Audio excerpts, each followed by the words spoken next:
hij keek, doe maar mee, kijk maar mee. En hij keek met zijn handen boven zijn ogen, iedereen, ook de oude mensen doen graag mee. Ze keek naar die kant en hij keek naar die kant, maar geen kasteel. Hij keek vooruit. Ja, ik zie jullie allemaal, maar het kasteel zie ik niet.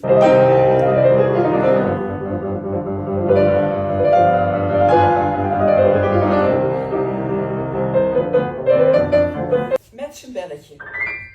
En hij belde. En hij belde. En hij belde. En hij belde.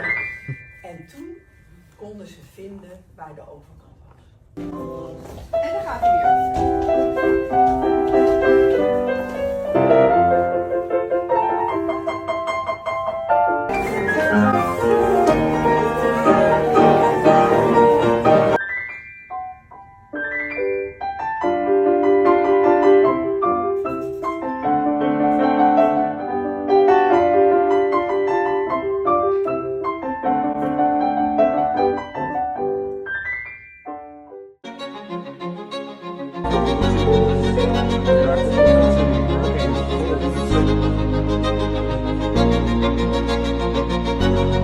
Ben je klaar, Albert?